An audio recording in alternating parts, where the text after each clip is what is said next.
Diamonds, Eramallur, Vadathala. ഇടക്കൊച്ചിയിലെ വേലിയേറ്റ വെള്ളക്കെട്ട് നിയമസഭയിൽ ഉന്നയിച്ച് കെ ബാബു MLA. ഇടക്കൊച്ചിയിലെ വേലിയേറ്റ വെള്ളക്കെട്ട് തടയുന്നതിന് സംരക്ഷണ ഭിത്തിയും സ്ലോയിസും നിർമ്മിക്കുന്നതിന് ഇറിഗേഷൻ വകുപ്പ് തയ്യാറാക്കിയ പദ്ധതി പൂർത്തിയാക്കുന്നതിനുള്ള അടിയന്തര നടപടികൾ സ്വീകരിക്കുമെന്ന് ഇറിഗേഷൻ വകുപ്പ് മന്ത്രി റോഷി അഗസ്റ്റിൻ വ്യക്തമാക്കി. നിയമസഭയിൽ കെ ബാബു MLAയുടെ ശ്രദ്ധ ക്ഷണിക്കലിന് മറുപടിയായിട്ടാണ് സഭയിൽ റോഷി അഗസ്റ്റിൻ ഇക്കാര്യം പറഞ്ഞത്. വേമ്പനാട്ട് കായലിലേക്ക് ഒഴുകിയെത്തുന്ന പെരിയാർ, പമ്പ, മീനിച്ചിൽ, മണിമല, അച്ചൻകോവിൽ എന്നിവ ഉൾപ്പെട്ട പ്രധാന നദികളിൽ നിന്നും വലിയ അളവിലുള്ള സിൽറ്റും അതുപോലെ തന്നെ ടെർപ്സും കായലിൽ എത്തിച്ചേരുന്നു. 2018 വെള്ളപ്പൊക്കം കായലിൻ്റെ ഹൈഡ്രോളിക് കാര്യക്ഷമത കുറച്ചു. തന്മൂലം കാലവർഷത്തോടനുബന്ധിച്ചുള്ള അമിത ജലപ്രവാഹത്തെ വഹിക്കാൻ വേമ്പനാട്ട് കായലിനും അതിൻ്റെ തന്നെ ഭാഗമായി ഉൾനാടൻ കായലുകൾക്കും സാധിക്കാതെ വരുന്നു. അത് അനിയന്ത്രിതമായ വെള്ളക്കെട്ടിനും പ്രദേശവാസികളിൽ ആരോഗ്യ പ്രശ്നങ്ങൾക്കും കാരണമായിട്ടുണ്ട്.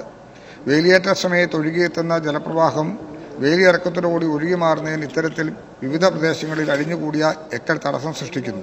കൂടാതെ കായൽ തീരങ്ങളിലെ അനിയന്ത്രിതമായ ഭൂമി നികത്തൽ, കയ്യേറ്റങ്ങൾ എന്നിവയും ജലപാതകളുടെ വീതി കുറച്ചിരിക്കുന്നു.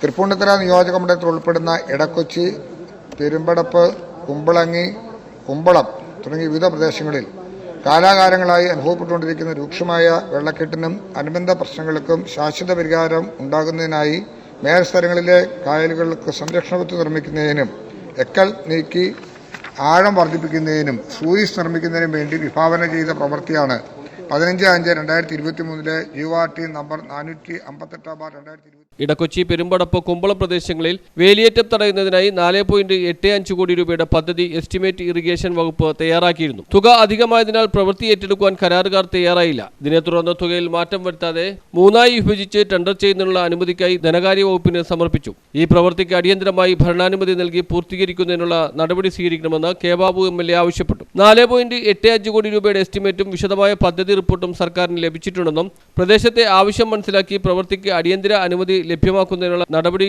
സ്വീകരിക്കുമെന്നും ഇറിഗേഷൻ വകുപ്പ് നേരിട്ട് തന്നെ പ്രവൃത്തി പൂർത്തിയാക്കുന്നതിനുള്ള നടപടി സ്വീകരിക്കുമെന്നും മന്ത്രി നിയമസഭയിൽ പറഞ്ഞു. വേമ്പനാട്ട് കായലിന്റെ വിവിധ പ്രദേശങ്ങളിലായി ഏകദേശം 50 ലക്ഷം m³ ചെളിയും എക്കലും നീക്കം ചെയ്യാറുണ്ട്. അതിൽ വല്ലാർപാടം കണ്ടെയ്നർ ടെർമിനൽ റെയിൽപാലത്തിന്റെ സമീപത്തായി മാത്രം നിലവിൽ 1 കിലോമീറ്റർ 25.5 ലക്ഷം m³ ചെളിയും എക്കലും നീക്കം ചെയ്യേണ്ടതുണ്ട്. പ്രസ്തുത സ്ഥലത്തെ 257.50 m³ ചെളിയും അടിയന്തരമായി നീക്കം ചെയ്യുന്നതിന് ടേൺകീ അടിസ്ഥാനത്തിൽ നടപ്പിലാക്കാനായി അനുമതി നൽകിയിട്ടുണ്ട്. ഇടക്കൊച്ചി അരൂർ ബ്രിഡ്ജ് മുതൽ പെരുമ്പടപ്പ് കുമ്പളങ്ങി ബ്രിഡ്ജ് വരെയുള്ള ഭാഗത്ത് ഏകദേശം 2362.50 m³ഉം പെരുമ്പടമ്പ് കുമ്പളങ്ങി ബ്രിഡ്ജ് മുതൽ കണ്ണമാലി സൈഡ് വരെ ഏകദേശം 1125 m³ എക്കലും ചെളിയും നീക്കം ചെയ്യേണ്ടതുണ്ട്. പ്രസ്തുത പ്രവർത്തികളും ടേൺകീ അടിസ്ഥാനത്തിൽ നടപ്പിലാക്കുന്നതിനായി അനുമതി നൽകിയിട്ടുണ്ട്. എന്നാൽ 28/11/2024 സർക്കാർ ഉത്തരവ് പ്രകാരം വേമ്പനാട്ട് കായലിലെ ദേശീയ ജലപാതയിൽ ഉൾപ്പെട്ട പ്രദേശത്തു നിന്നും സ്പോയിൽറ്റ് ബ്രിഡ്ജ് ചെയ്ത് ദേശീയപാത 66 വികസനത്തിന് ഉപയോഗിക്കുന്നതിന് അനുമതി നൽകിയിട്ടുണ്ട്.